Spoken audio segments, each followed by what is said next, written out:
Every day, Cintas service reps help businesses get ready for the workday. They provide freshly laundered workwear delivered every week. Mats, mops, restroom and cleaning supplies. First aid and safety products to help your employees stay safe. They even test and inspect fire extinguishers and emergency lights. Cintas helps keep your business running smoothly. See what Cintas can do for you. Visit Cintas.com. Oh, I'm ready! And get ready for the workday. It's Stuart here. In Veep, I've discovered Flowers and Flames, the new floral facet, the YSL way. It's floral, but in the hottest way, and it's both luminous. It's really such a statement. It's a real ultimate freedom sensation. So, Yves Saint Laurent. This is Optimal Work Daily. How to Quash the Pressure of Expectations and Defeat Self-Sabotage by Margo Aaron of ThatSeemsImportant.com. There's a woman who celebrates her wins with a donut. As in, she literally buys herself a donut every time something good happens in her career, and then she posts a photo of it. And you can click on the link in the post at your own hunger risk. It's made her more appreciative of the little things, identifying more wins, blah, blah, blah. We've all read the book. Celebrate your wins, gratitude, more will come your way. For the awakened humans, this is true, and it's great. God bless, keep on. For the rest of us, we choose the path I like to call Bad Mom's Christmas. That's when we follow up an otherwise great thing with a sequel. Empire, Jurassic Park, Grey's Anatomy, Narcos. Those of us on the path of Bad Mom's Christmas are what society might call self-sabotagers. We get a win and we're like, no, too much greatness, must crawl in a hole and die, destroy what made me great, no donuts for you. We get blindsided by the applause and start producing work. To extend the sequel metaphor, it's when Narcos Medellin turned into Narcos Cali. They took complex, interesting characters and turned them into stock types, leaned into predictable cliches, and inserted a whole bunch of gratuitous violence. Boo, Cali, be better. If you don't have a strong core to begin with, success will kill everything great about you, because you become reactive. Reactive to the market, to critics, to short-term wins, to applause. The applause, that makes you high as a kite. And with some very rare exceptions, no one makes good decisions when they're high, especially if those decisions are fueled by ego and a desire to please, which, speaking for myself, they always are. Hand me some applause, and I'm like, please, sir, I want some more. We turn to approval seeking, that's what wanting more applause is, when we don't have a strong core, when we don't know our values, we don't have a vision, and we don't know who we are or what we stand for. In fact, you need the opposite skill to succeed, the ability to endure being disliked. Weirdo first, pioneer second. That's how you get good.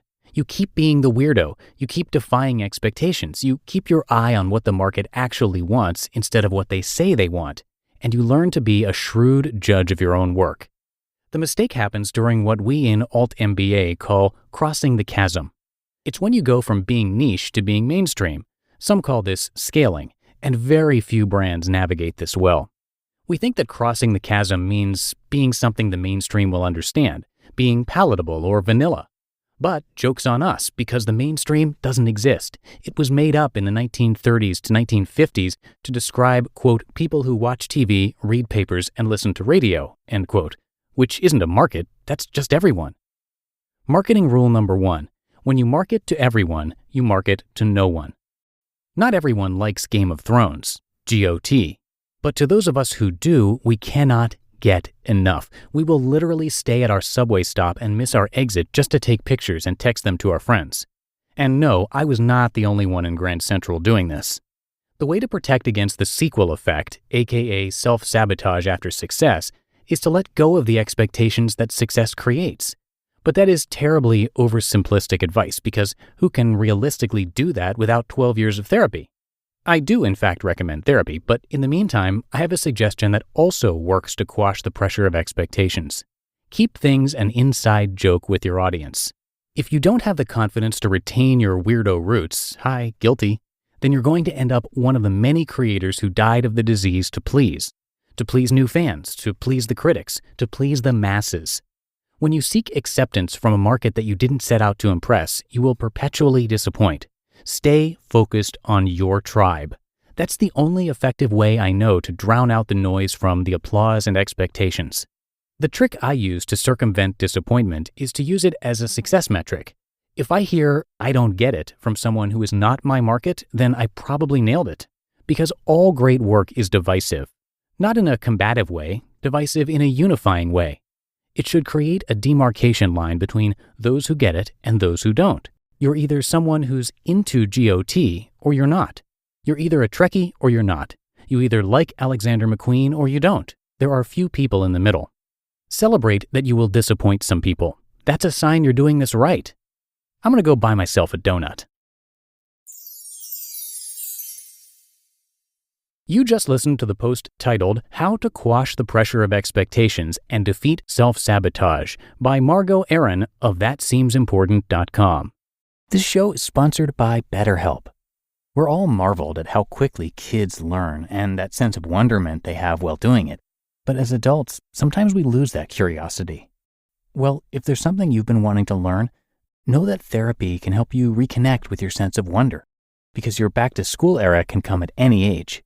And make no mistake, therapy is for everyone.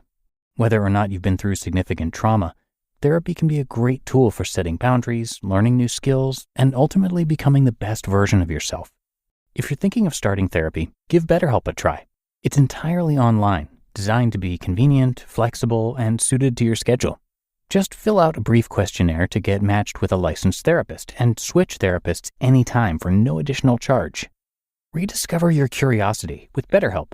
Visit betterhelp.com/workdaily today to get 10% off your first month. That's BetterHelp, HELP.com/workdaily. We're driven by the search for better. But when it comes to hiring, the best way to search for a candidate isn't to search at all. Don't search, match with Indeed. Indeed is your matching and hiring platform with over 350 million global monthly visitors and a matching engine that helps you find quality candidates fast. Ditch the busy work. Use Indeed for scheduling, screening, and messaging. 93% of employers agree. Indeed delivers the highest quality matches compared to other job sites. One of the things I love about Indeed is that it filters out those incompatible applicants. So when you're hiring, the process is much faster, and you only have to consider applicants that are already likely to be a great fit. And listeners of this show will get a $75 sponsored job credit to get your jobs more visibility at Indeed.com/startup. So just go to Indeed.com/startup right now and support our show by saying you heard about Indeed on this podcast. Indeed.com/startup. Terms and conditions apply. Need to hire? You need Indeed. And I want to give a big thank you to Margo, and you can come by ThatSeemsImportant.com to read a lot more from her and check out her bookstore. It has some great ones on there if you're looking for ideas. Margo Aaron is a proud graduate of Emory University, where she got her BA, and Columbia University, MA, and Alt MBA, where she earned the prestigious Walker Award.